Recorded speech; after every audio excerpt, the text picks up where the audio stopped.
We've got a very exciting guest coming on the show. He is 21 in his career with 16 KOs, and that's Steven So Cold Nelson. Steven, appreciate taking time to come on today, man. So cool. We in here. What's up, man? How Not y'all much, doing? man. Well, that's one thing I wanted to ask you about real quickly is that you go by So Cold. You got to give us the backstory behind that. Like, why is that the nickname you chose? How'd you get that? So they say a real nickname. I mean, a nickname isn't real Mm-hmm. unless somebody gives it to you. So when I was on the Army boxing team, when I first started boxing, um, my teammates, we all had the same gear because Okay. I was an Army, so they gave us the same gear. So we put our initials on it. So my initials is SCN for Stephen Cole Nelson. So Mm. everybody was like, "Who is SCN?" And I was like, "Oh, that's me, that's me." And then one of my teammates was like, "What SCN stand for?" I was like, for my name. And then one of my other teammates said, "It probably stand for So Cold Nelson because he cold at everything he do." So like I've always been known to like have a whole bunch of different skills Mm-hmm. outside of boxing all across the board. They call me Mr. Do It All. And not able to do it, but I'm good at everything I do. So Yeah. they say, "Oh, you so cold." Well, that's a perfect segment into what I really want to get into you about today because you have quite the background around yourself. And obviously, people might know you most in this, at least on this podcast, as a boxer. We know what you do in the ring. But what I'm fascinated about is that that's not your only thing you're capable of doing. You're obviously a Yeah, boxer, yes. You're an artist, comedian, handyman, pilot, barber, mechanic. You're also a veteran. Thank you for your service again for that one. But you just talk about you have this gigantic arsenal within who you are as a person. right. How did you get into all these different things?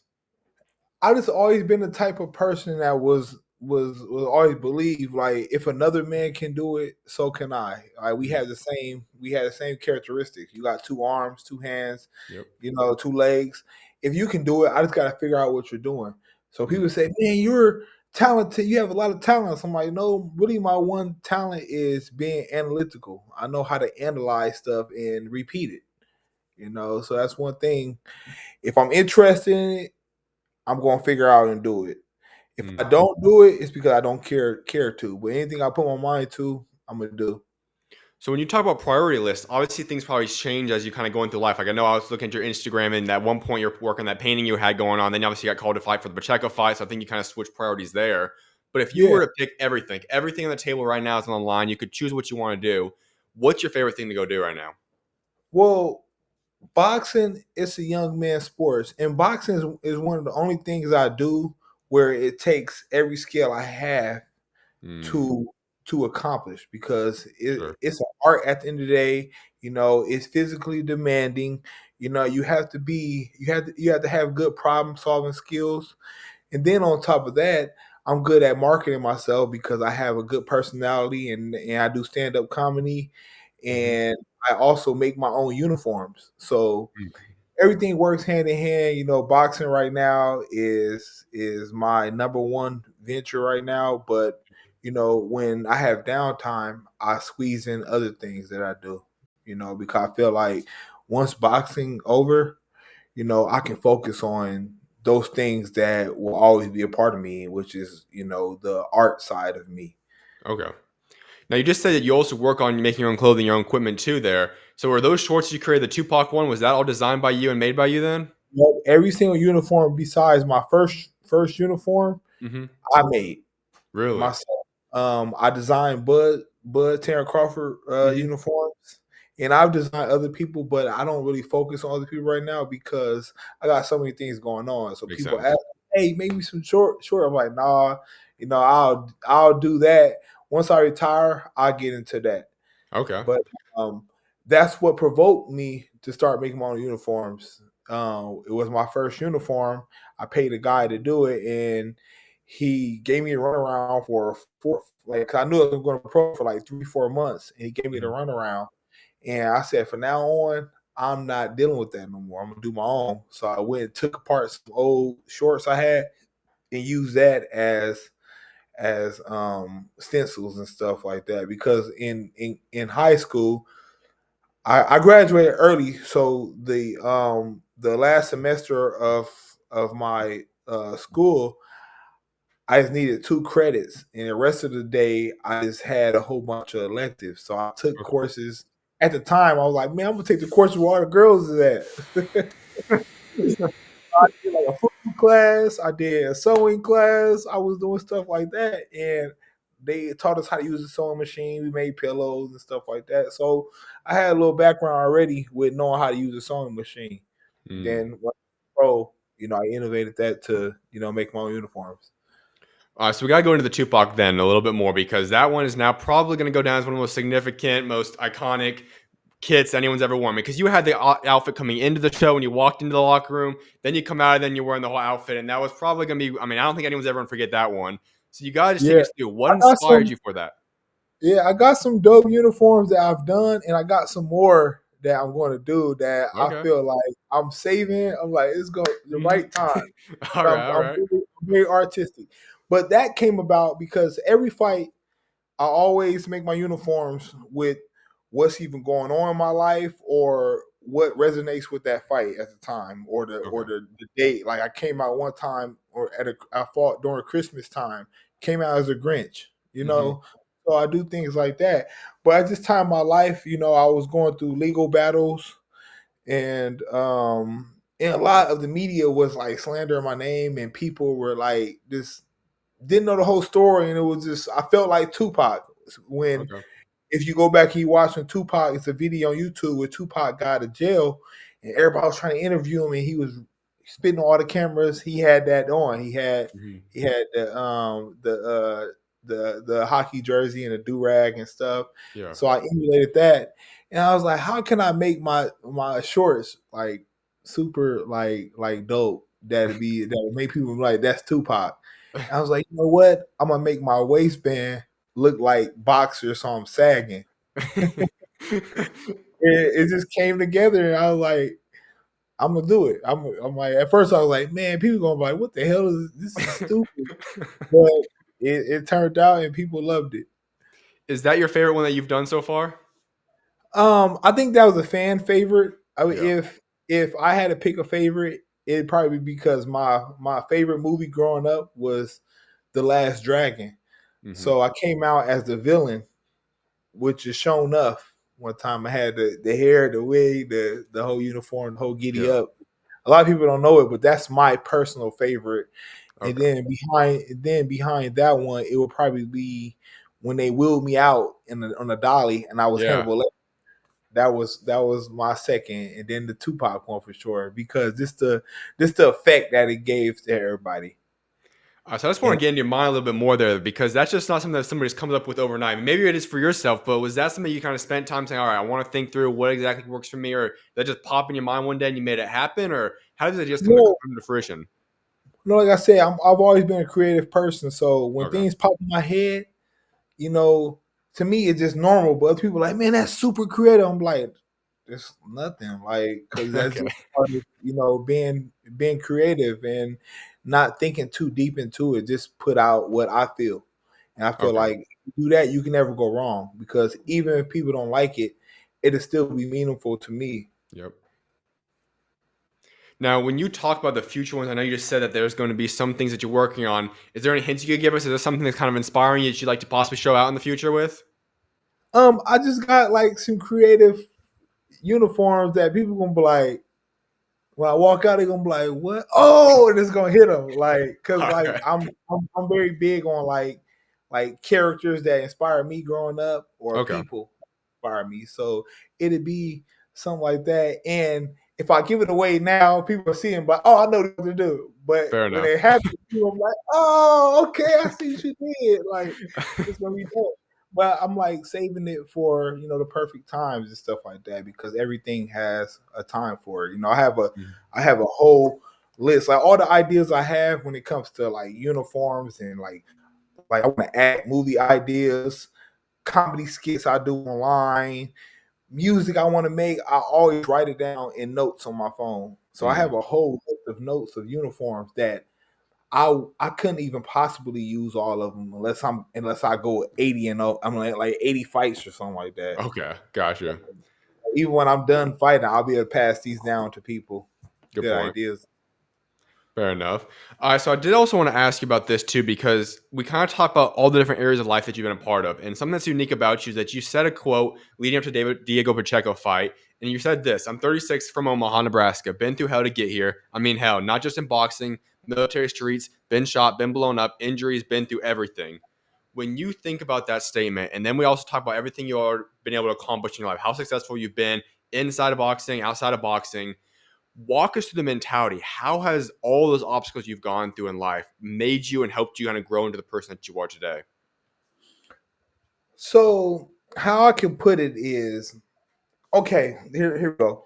Say if you go to a gym to lift Mhm, weights and you walk in, there's 400 pounds on the bench press machine. You like the first day, you never lift weight, you mhm. go in there, you try to lift it, it's gonna fall on your chest. You might kill yourself. Yeah. But if you go in the gym and I say, here, start with 150, and we're gonna Mhm, work up every week, I'm gonna add more and more to it till we get to that 300, 400 pounds. That's how I look at life obstacles. I've been mhm, through so much, and I used to be like, man, why me? I got bad luck. Why? But I feel like I'm going through all this stuff because it's building me up to mhm. be, you know, who God has planned for me, Yep. as a leader or whatever. Right now, I don't know. I'm just walking my path.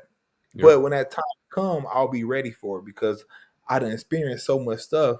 Because Mhm. there's been stuff when I was 18, 19, I was going through, and I thought it was the end of the world. You know, Yep. like why? But now I look back at them same issues. I'm like, that's easy. That's Okay. not that's nothing. Like that's Mhm, the same thing. In 10 years from now, the problems we're going through now, I'm like, oh, I've been through that before, or something similar to that. I mhm. got it. I'll take care of it. Was that a mentality that was established pretty early on yourself, or when did you start realizing this kind of mentality? 'Cause I'm sure those tough times when you're younger at some point. So when did it start clicking? Said, you know what, this is something that God's giving me on my plate right now. It's tough. I'm gonna get through. It's gonna make me better, though. When I finally was like, no, this everything is for a reason. I've always seen stuff and like always made it through. But one time, the one time it really clicked is Mhm. when I went through my first injury when I tore my Achilles back in 2021, Okay. and I went through that time. And I say, you know what, man, I've been through so much stuff. Instead of sitting here and being sad and doubting my career and everything, I'm gonna spend this time and I'm going to stay as happy and I'm gonna figure out why this is happening. Mhm. And I picked up, being a pilot. I started training to be a pilot. I'll start working on my stand up comedy, and everything like that. And I was like, you know what? Every time I go through something, it always leads me in a new path. It always pivots me, or I meet new people, or Mhm. I gain new access to new things. Yeah.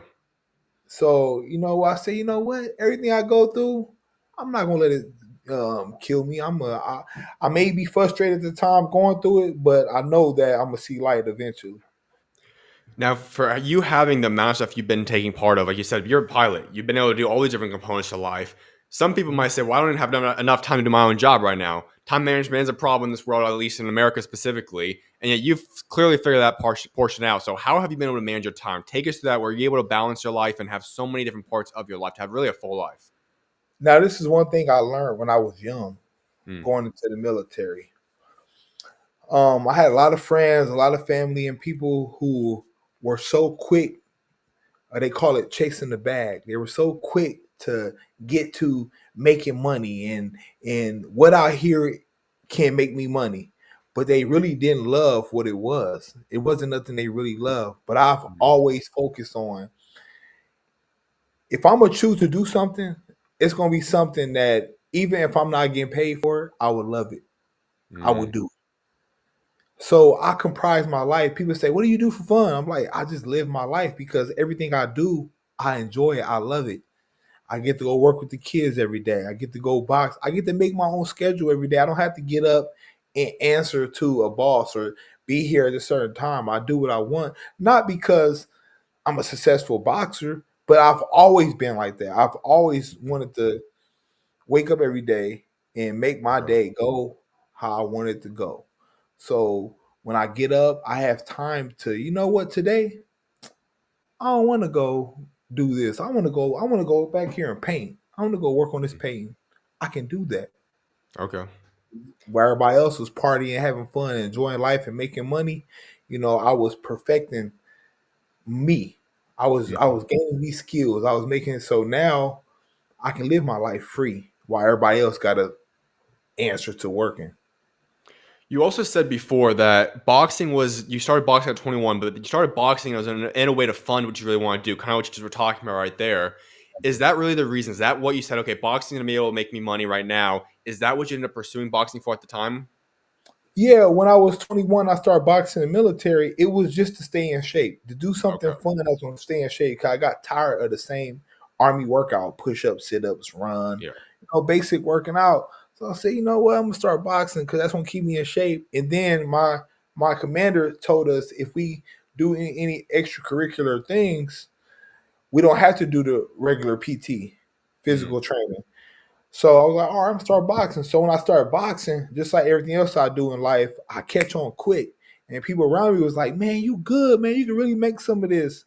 And I was like, all right. And I just kept on going down the path. And within a year, I was on the top level competing in the amateurs. Yep. Went to the Olympic reload trials and got silver with only 6 fights. Hmm. So then I was like, you know what? I can use this boxing to really fund the things I want to do in life, which my dream has always been be a serial entrepreneur with everything that I'm good at and love to do. I would love to have different shops that I can go to every day, and I don't run them myself, but I can go be a part of those whatever when I want to for that day. That's crazy too because when you talk about not starting boxing until you're 21 years old, this is a sport where you got a lot of guys that have been starting when they're little kids, just going around getting footwork done, hitting mitts, whatever it might be. You start at 21 years old and that you're 20 and 1 in your career, 16 KOs, you've had massive fights, you just got done being a part of a main event. Was Yeah. that ever something that you thought could be a reality when you were 21, 22, 23? Once I hit that trigger at like 22, I was like, you know what, this is what I'm gonna do. I'm gonna use this. I knew that it will come. I didn't know how long it would take, because it's taken a long time, and I Sure. still have some to go. I still have, more things to gain out of this sport.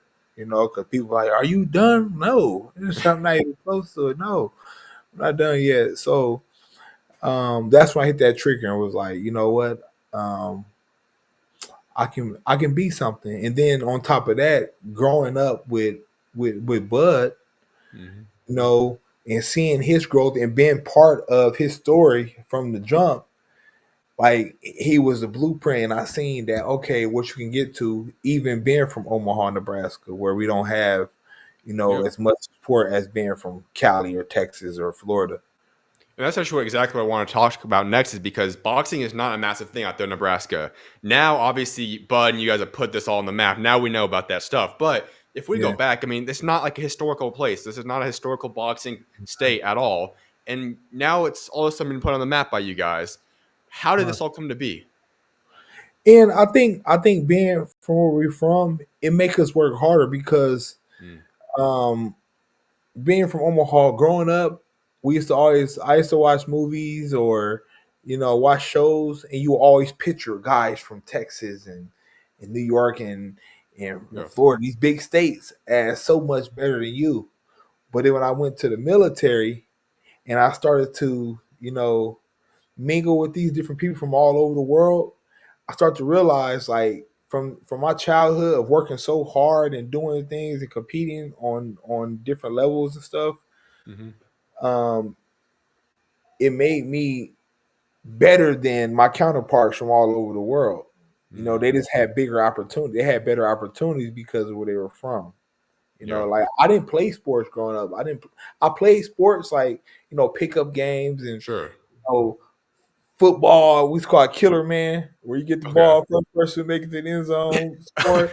I did stuff like that, but I never played any organized sports because you know my parenting dynamics weren't normal. I never met my dad. My mom had trouble Okay. with me, so I was passed around. So I didn't do any organized sports, but I Mhm. was I was more so athletic and wanted to be athletic. But my biggest thing was I wanted to be robotic engineer. That was my dream. I wanted to Okay. be robots growing up. Okay. So is that something you still see in your future then? Now, obviously, like you said, you still got a lot of boxing stuff to do. That's something you probably have to be a little bit more committed to. Is that something you want to heavily pursue then when you're done boxing? Yeah, of course. I feel like when I would really get into it is like mentoring younger kids and Okay. doing it with them, you know, Okay.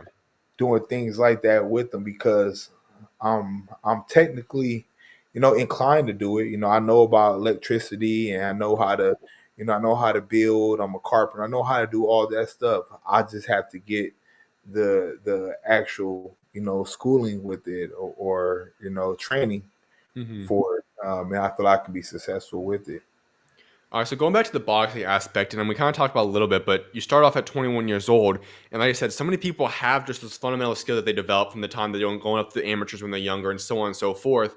And when you talk about having to make up that time in a way, obviously these other guys have so many years of head start on you. How were you able to do that? What made you be able to develop at such a rapid speed where you have now had a more successful career than even so many guys that have been doing this for so long? Yeah. You just break like I'm good at just breaking things down, making Hmm. things simple. I tell kids I train, 'cause I'm a coach too, that boxing is a bunch of simple things added up to make it complex. Yeah. So you just break it down to the simple things. We're gonna work on movement today. Look at where your feet is placed. Look at how far you're stepping. Look which way you're stepping. Okay, now let's add the jab to it. Now let's throw the jab right. Let's turn over. Hmm. Just keep adding. It's a whole bunch of simple things that you add together to make it complex. Yeah. And that's what makes me be able to move forward, not only with boxing, but anything I pick up, because you just break it down to its core. You break it down and symbolize it. Simple.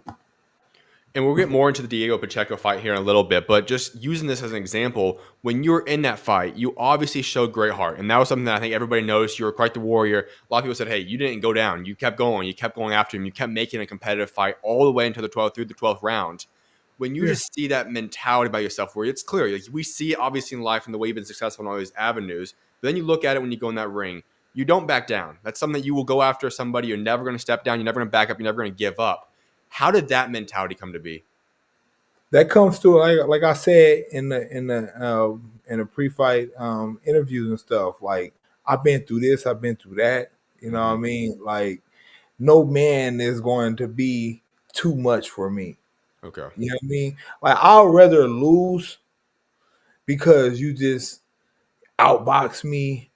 Yeah. You're more skillful than me, but I'm not going to give up. I'm not going to quit. I'm not going to back down because the stuff I've been through 10 times as much as what a man can do to me. Hmm. I mean, I can make an excuse and say, "Oh man, I was cut," and stuff like that, but I'm not gonna fold. I'm not gonna fold. You know? Absolutely, man. Well, I want to go back into what you were talking about with Bud a little bit because you two obviously have a great relationship, a great bond. You guys are always supporting each other. It's really honestly a great respect to see how you guys work out with each other and do what you guys have built together now. So I got to ask, I know you mentioned a little bit ago that you guys kind of grew up together. When did you guys first meet each other? When did you guys first start building this relationship? I think the first time I can't pinpoint the age because it Okay. was one of the things where in like Omaha, I know it was around like 10, 11, 10 or Hmm. 11. But Omaha, you hear certain names and you see certain people around, but you don't really get intertwined with them. And Okay. first time I had an encounter with Bud was we was at the park, like the local park that like everybody hang out at in our neighborhood. Hmm. It was Coons Park. And they was talking about Bud, and I actually seen him, and he was going around just like, talking to people, messing with certain people. And he came up to me, he was like, he said, "Oh, I know you. You wasn't him cousin." I was like, "Yeah." I was like, "I heard you a boxer." And then he was like, "Yeah, you want me to show you something real quick?" And he had hit me in my arm. And like all in my arm, and my arm just went numb. I was like, "What the hell?" Like, and then he used to always. So that was the first encounter I had with him. But then he used to always come down to the park after training, and he would bring like bags of gloves and stuff, and we'll all be down there, and he'd be like, "Hey y'all, who want to spar? Who want to fight?" Not him, but each other. Yeah, sure. Everybody knew I'm not gonna fight Bud. Like he's a boxer. So he had us down there like going at it. And I used to always be like, shoot, I'm with it. Like, who? Who gonna step up? Like, I'm gonna fight whoever. So we be out there at the park, throwing Mhm. hands. Let's call it throwing hands, sparring each other at the park. No headgear, mouthpiece, nothing. Just straight up. So when And did you then guys really start to connect and become like tight then? like as teenagers, Okay. he grew up in my area and we was running the streets. And I ain't gonna lie, we were out, gang members and running the streets and going to parties and stuff like that. Mhm. And his people was my people, so we always be around each other. Then I went to the military. I kept in contact. We hit him up every blue moon. Hey man, I heard you got a fight coming up and stuff. Check on him and stuff like that. But when I started boxing, he was the first person I called. Like, Bud, hey, I'm boxing now. He like, oh, for real? He said, what's up? What's up? It's good. You know what I mean? And he'd tell you straight. He was like, oh, okay, cool, cool. Mhm. Everybody said they box. So I'm like, no, hey, when I come home, man, I'm beating everybody, but I want to spar you. He like, nah, dude, it's a whole different level, man. I'm on a whole different level. He had been pro. He went pro in 2008. This Mhm. was 2010, going to 2011. It was close to 2011. Mhm. I went home. I went home winter of 2010 when I first started boxing, and I was like, I want to spar. He's like, all right, okay, keep on begging me. All right, come on. I go over there, I spar him, and he was in there. You could tell he was in there, just messing around me, going light. I'm in there Mhm. like trying to get him. I'm like, man, you too small. I'm gonna knock you out. I'm trying to knock him out. And he just did one little move, boom, touched me to the body. And I was like, ooh, I felt it. Start moving around the ring, and then he started walking me down. Like, boom, boom. He didn't hit me in the face at all. He was touching my body. And I took a knee. And from that point, that ignited something in me. When I went back to I was staying in North Carolina, I was in the Army. I Mhm. went back and I knew, like I said, I analyzed things like, I'm like, you know what? I need to get to where he at. I Mm. need to get to that. That's where I want to be at. And I went back and I focused on, becoming a better boxer for like, it's probably like 6 months. I went home that summer of 2011 and I went back and I sparred him and he like, man, you a whole different fighter, dude. Dang, okay. I see you, man. Keep working. And that's when he Mhm. started believing me. And Okay. that's when we really like got locked in. Now, what's special about that is that you guys truly have a true, genuine, authentic relationship there. And now it's obviously been able to come to fruition and help you guys both down your careers because, from your standpoint, you get to learn from one, if not the best guy this entire generation now. You get to learn from him day in, day out, kind of work on your craft. I mean, that's not a better sparring partner you can pretty much get out there than Bud Crawford. And at the same time, he gets another guy that's a 20-1 overall guy in his career. How has that just helped each other, kind of iron sharpens iron in a sense, with each other throughout your guys' career now? It definitely helped us, because people see, his career and boxing. It says it's a one man sport, but it's a team behind the closed door, and a Exactly. lot Yep. of a lot of the big accomplishments he's had, I had. We've pushed each other, and sometimes it's a good thing, but even when it's a bad thing, it's really a good thing. But it sucks sometimes because people from our city who don't really know boxing and don't know like how amazing he is and how much on high on the totem pole I am too. They Mhm. expect me Mm. to do as much as he's done, and he's been Gotcha. doing it his whole life. You know what I mean? And don't realize like, okay, Steve only been doing it since he was 21. So they Yeah. expect so much from me, but it keeps me on my toes because people expect so much from me. Mhm. In comparison to Bud. There's also something that you guys have done that I think is really awesome. It's admirable to say the least, and that's you and Bud also created the B&B Sports Academy, and you kind of alluded to this a few different times where you're training different people. And I know you posted different videos about that as well. It could be different kids, it could be older people, it could be whatever it is. You're out there training is helping giving back. Walk Yeah. us through what you guys why'd you guys start this? Why is this something that kind of was placed on your guys' heart and you guys want to go invest in this? So the original founders Bud and BoMac, but I've Mhm. always been around to help and and give my knowledge and work. And now I'm the executive director of B&B. But one thing, growing up in North Omaha, which is like the hood of our Mhm. city, people Okay. are like Omaha got a hood. Like, yeah, it's crazy. From there. So it's a poverty stricken area. So when we growing up, you got to think about it. We didn't have too many stars that came out of here that's in our neighborhood. You know what I Mhm. mean? So people we looked up to that had the nice cars, the flashy clothes, had all the girls, they were all doing negative things. They were selling drugs and gang banging and stuff like that. So as a kid, you get amused by the flashiness and the cars and the women. So you're gonna do what they're doing to get that. So a Mhm. lot of kids in our neighborhood did that and followed that road because even us, even me and Bud, but we was one who slipped through the cracks and made it out. Mm. Uh, we we were amused by those things. Just what's around you. But now the kids see, oh, Bud and Steven, they got nice cars, they got money, they got girl, they got this, whatever they're like want to see and they want to be like. Now they have something positive to look up to. Mm. And how does that feel? Because it's got to be pretty cool to realize that you guys have now been able to kind of create a new identity, a new outlet for these different guys growing up out there. What does it mean to now kind of be that influence, that role model in your back home where you're from? A lot of times you're like living in the moment, so it don't really hit you. Sure. But sometimes I sit back and I'm at home like, dang, like I'm a leader. Hmm. Like I'm not.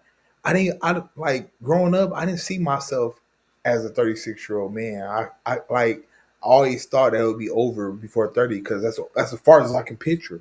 I picture myself in 20s, but I never picture myself being a 36-year-old man that's a leader in our community. So sometimes it amazes me, like, dang, like Yeah. I'm doing. I gotta keep going. I gotta keep going. I gotta do it because it's a whole list of things that I want to do. That I want to show people that it's possible to do from Hmm. Omaha. Boxing is just one portion of it. Yep. It's only one part of it. Hmm. You also alluded to BoMac, who is one of not the best trainers in all of boxing right now, and what he's done is incredible. How did you guys get to know each other? Through Bud, Okay. like growing up, like you knew of these, like you heard of these names, but when I really got like tied in with Bomac is to Bud. Okay.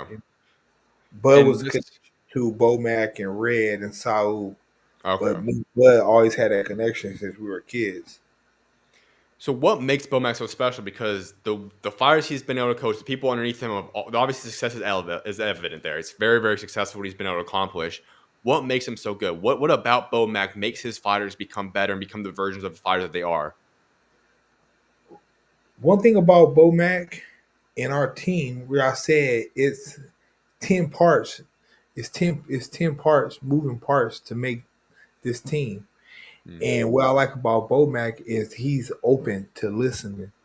mm, He's open to other ideas. He's open to learn from even his fighters. He's open to these things. And most coaches like, oh, it's my way or that way, or you out. yeah. We have a team where we all, add to it and we all make it, you know, Hmm. a a, a triple headed monster, to say. Hmm. So why would you have success if you got, so many different moving parts that's adding to this, and we're all open of, no, that don't work, or no, let's not do that. Let's stick with this. All right. So you do have to give me your favorite Bomac story from all your time with him so far. Is there one moment that just kind of comes out to the top of their mind that you just think of and you say, that's the moment, that's my favorite moment, whether it be the funniest, the favorite, whatever it is? What would that moment be with Bomac? When I first met Bomac, I first met All Bomac, right. and we were in training camp in Colorado, and well, I ain't gonna say it wasn't the first time I met him. It was the first time that I was, you know, with him around the clock. We were in training Sure. camp in Colorado, like when I first moved there, like 2012, and I do so much stuff, and he kept on asking me, "Hey man, I heard you cut hair, man. I need a haircut. I need a haircut. I need a haircut." And he used to ask me, "Oh, I got you. I got you." But like, I'm the type of person where I sit back and watch the crowd and stuff like that, and I kind of like be looking off. And he kept on saying, "Hey man, like give me a cut, man. I got you. I got you." He finally got in a chair. I gave him a cut after like a week or so of asking, and he was like, "Man, you don't like me, do you?" I was like, "Oh, why you say that?" He said, "Because man, I've been asking you for days, and you'd be looking at me, and you never would like ever had a conversation with me, man. You don't like me, do you?" I'm like, "No, bro. Like I just be got so much stuff going on. Mhm. It just kept blowing up. My fault, man." He's like, "All right, man. Don't mess my haircut up, man. Like I don't think you like me." He thought I didn't like him at first because of the interaction. 'Cause I kept blowing him off for the haircut. That's That's hilarious. that's the most memorable moment I have with BoMac. Like, oh, it's a whole bunch. I know I'll probably get out this interview and be like, "Dang, I should have told him about that." But that's the one that popped into my mind every time. All right, man. Well, I want to get into also your fighting career, both most recent fight and then also the what you got in store for the future now. And so let's recap the Diego Pacheco fight real quickly. Yeah. Obviously, go Hey, through real that. quick, Yeah, can I grab my charger real quick in here yeah, and yeah. then That's totally fine. That's totally cool. real, Yeah, no problem. real quick. Like 30 seconds. No worries, man.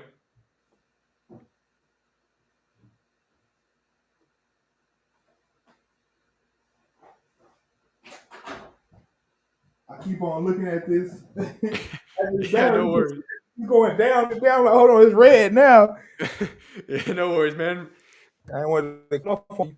All right, we Yeah, good no, now. We perfect. charge. Okay. Perfect. Let's get right back to it. So I do want to get into some of your most recent fight, obviously against Diego Pacheco, who was probably your most talented opposition you faced so far. It gave you your first loss. Can you break down that fight a little bit, though? I know we touched upon it a little bit, but just kind of take us through your thoughts on the fight now as you've had a little bit to reflect on it. Um, Going into that fight, I was at a point. I think last November, I was like, man, I'm not getting the opportunities that I feel like I deserve. You see your counterparts who you're more talented, do getting pushed up, and like, dang, like, why? When I'm gonna get my chance? Yeah. So then I was like, man, um, God, this ain't if it's meant for me to move on, like, let's move on. And then I had that whole week I had started painting this picture. I went going to the gym. I was like, man, it's like it's gonna be over. Really? And prior to that, I had been online. I be seeing like the rankings and stuff like that. And I see everybody's rank. They're all like the next class behind me. I'm like, dang, like I'm ranked number 15. But now I was ranked 15 before I got injured. Now this new 15 is a whole different class of people. But I'm up here. I'm like, man, I need to get those spots. So I happened to see Pacheco being tagged on Matchroom saying, "Who's next for Pacheco?" And they had a whole list of people. I'm like, man, I said, "You need to stop putting you in there with people that they know you can beat and put you in there with somebody like me." And Hmm. he responded and was like, he said, "Let's make it happen." I said, "All right, I'm gonna have my people hit your people up." And I had our lawyer because I don't have a Yeah. manager or promoter. We've got a lawyer. Hit up Matchroom, and they were going back and forth. And a week prior, he told me, he said, "No, nah, man, they're gonna go with McCumbee or something like that. They're not trying to go with you." He said no. So I'm like, damn. So that's when I gave up. Like, man, you know what, man? I'm like, every time I go, God, I leave in your hands. So I was painting, and one day I was painting. It was a Friday, and my Hmm. phone was vibrating. And I happened to look down. Usually I just ignore it. Happened to look down, and I see my lawyer name. I was like, "What the hell he calling for?" I said, "I know he calling for something. He never called me." I answered. He like, "Hey, Steve, we got it. We got the fight." I'm like, "Oh man!" I got up right there and went to the gym and started training. It was 9 weeks out. Nine Hmm. weeks out from the fight. I was like, man, we gonna take it. I said, man, like I had all odds against me, but that wasn't my concern. Yeah. Cause I knew that winning is what, of course, that's what I wanted to do. But I know even if I have a good showing, it's Yep. gonna speak a lot. It's gonna put me on the map because I'm against all odds. I'm not managed. I'm not promoted by Matchroom. He's a favorite. He's number one across the board. In all the sanctioning bodies. He's younger. He's tall. Oh, I'm like, man, I'm gonna go out here and I'm gonna do what I do, man. Don't matter none of that. So I say I had all odds against me, but that wasn't my. That wasn't. It didn't matter to me. I like Because that you said that too, because I think when you talk about what you did in that performance, like you said, yes, you didn't get the win, but ultimately, yes, it's a loss on your resume, but you can obviously learn from those things to get better. But like you said, the biggest thing is that you went out there, you still made a statement. You still took people yeah, still look at you, you're a warrior. You fought yeah. through it, and you had a I good felt showing. like the first Rocky. I felt like the first Rocky movie when he Yep. lost to Apollo Creed, but everybody was showing him love. That's how I felt after the fight. Cause people Yeah. was like, people I didn't know. Like I expected my city and my family to be like, man, you did a good job. But like for people who didn't know me, was hitting me up and they all saying the same thing. Like, you a warrior, man, you nice, man. They need to give you more opportunities. I was like, Yep. I'm glad. I'm glad I made a point out there, you know and going into the fight, the first couple rounds, first 4 rounds, I felt good, doing my thing. I'm moving, I'm boxing in and out. It was hard for him to land a jab, but then he threw a right hand, and it wasn't hard. It just happened to caught me right on my eye, Yep. and it split, and I felt the blood come down immediately, and people don't understand when you're in the ring and that blood getting your eye. Mm. Under the eye is different, but above the Yeah. eye and the blood in your eye is like you got a film in your eye you can't see and it's burning, and every time you blink it turns black and orange. I'm like, man, I went from trying to win to just not run into nothing stupid. I knew he was a sharpshooter. I said, you know what? I don't want to run into no stupid shot and get knocked out in Yeah. front of everybody. So it went from that. It went from being successful to that, and then I lost track of rounds. And by the time it got the 10th round, somebody in my corner said, "Hey man, we got 2 more rounds. Come on, you got to turn up." I'm like, "Wait, what? 2 rounds?" And that's where I went out there. It's like, man, I'm a leave in the ring.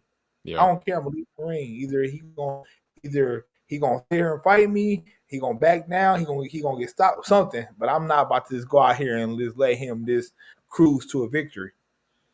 So because of that performance you had, it now sets you up to be in a position where, like you said, you should be able to get another decent sized fight in the upcoming future, whether it be in whenever that fight is next for yourself. So what do you want? I Yeah. know we've been seeing some Edgar Berlanga talk going back and forth with you guys on social media. I know you also called out Jake Yeah. Paul a few months ago, but where are you sitting right now? Like, what's the fight you Yeah. want right Well, now? the Jake Paul thing, like I don't expect to get that because he ain't trying to fight nobody real. Even Yeah. with Edgar, like I've been calling Edgar for years because we had differences back. He was cool, but he had said some slick stuff, and ever since then I've been on his neck. And he make every excuse why he ain't gonna fight me. Oh, you ain't nobody. Oh, make all the excuses instead of just fighting. So it's, man, I want to, I want a top fight. Hopefully I get on the Bud undercard and Canelo if he's successful in May. In September, I'll be on that card, and I'm open to fight. Any top opposition. Okay. Because like I feel like I'm up there at the top, man, and we gotta. This is a sport, and I get tired of the picks and stuff like that. People want to pick who they want to fight and everything. So is that the next day you kind of looking at right now? Like you think it's gonna be September, the Yeah. next time you return? Yep. Yep. And That's what so I'm looking at. And so I know also, like you said there, you want a top fight. Is that pretty much all you're really going for right now? Like, are you just saying, I want a guy that's ranked. I want to make sure it's that type of shot. I don't just want to stay active. I want that fight 'cause that's what I deserve. Yeah, exactly. I'm 36, about to turn Yeah. 37. Like, what else? What else is there for me? I don't. It's no more getting built up and getting experience. Like, let's make these fights happen. Hmm. And no, I'm not trying to cash out and get the big fights and stuff like that because like I said, I got 100 other things I can do to make great money. Yeah. You know, make amazing money, probably more than boxing. Hmm. But boxing is just a thing I fell in love with at 21, and I was trying to chase that because it's a young man sport, get that out the way, and then I can move on with my life. Yep. Like I said, like even if I quit boxing tomorrow, you know what I mean, I wanna leave something behind and not just try to take something. I'm not trying to cash out. I just want to leave a legacy behind. Somebody like, man, that guy Steven Nelson, he was a good fighter. I want to leave with something. So if you could pick one fighter that you would want to have make happen for September, what would that fight be? Edgar Berlanga, dog. uh, uh, yeah, I mean him. I heard that Trevor McCumbee is fighting Pacheco. um Pacheco, so Hmm. he probably out of it. So I mean, really, like I said, like I'm not gonna sit here and act like I got a problem with anybody. I don't know these dudes personally, so Fair. I don't fake no beef. I don't fake no beef. So it's all about who's ever in that top. That'd be a good fight. People would be like, you know what, that's a good fight. Hmm. Somebody that's the same type of record I got. Or even better. You know what I mean? But I don't want to be a gatekeeper. Oh, fight this guy. He's an upcoming guy, 16 or 20 and old. Like, nah, like give me some guys who, what I mean, that's on the same platform as me. Hmm. So then I have to ask you this, since we're on the topic of Canelo, Bud Crawford card, most likely going to happen in September. When you break down that fight, no Bud's your guy. How do you see that fight going? What's the key to victory for Bud? Like, what's your weight early prediction? I should say on that fight. Um, People do the same thing they did with Bud with Errol Spence. He too guy. He too small. He too Yeah. small. He only outpower. But man, Buzz is just a different. Like I have to give it to him. Bud is a different animal. And people think I'm being biased because of our relationship, but I had a lot of people that I'm friends with and cool in boxing. I can just be honest with. They don't have it like that. Like Bud's just one of the ones where he's just special when it comes to that. Like Mhm. he can dish, he can take, you know what I Yeah. mean? Like he is strong, he's strong for his size, and he's smart and he's skilled. And Agreed. so I feel like in the Canelo fight, it's gonna the rounds that's gonna really make the difference is everything after six. Okay. After Definitely. six, those gonna be the rounds that's gonna make the difference for both of them. So it's all about who put their game plan together. And this is unbiasedly speaking, not saying what Bud's gonna do or Canelo gonna do. It's all Mhm. about who got the best game plan after six. Because you know, both of them, the first six rounds are going to be competitive, but after that, it's all about who's going to, you know, close out that second half. Absolutely, man. Well, Steven, I got one final question for you. I was like wrapping up each interview with, and that's talking about your legacy. One day down the road, you're going to end up retiring, you step away from boxing. What do you want your legacy to be? Man, that dude can do anything he wanted to do. All right. That dude is good at whatever he wanted to do. And that's my biggest. Absolutely. I want to inspire as many people they can do the same thing, man. Sometimes you got to just be patient and just break and make everything simple. Whether Mhm. it's cooking, whether it's cleaning, whether it's a sport, whether it's an art, whether it's some type of engineer, just break everything down to its most simplest form and build from there. And Absolutely. that's the key. Absolutely, man. Well, Steven, I appreciate taking time to come on today, man. It was a blessing having you on here. I can't wait to see what God's got next for you, man. Thank you, man. I appreciate you. Of course. Yes, man. Great questions. Great questions. Appreciate it, man. You're always welcome on, man. God bless. Yes, yes. Same to you.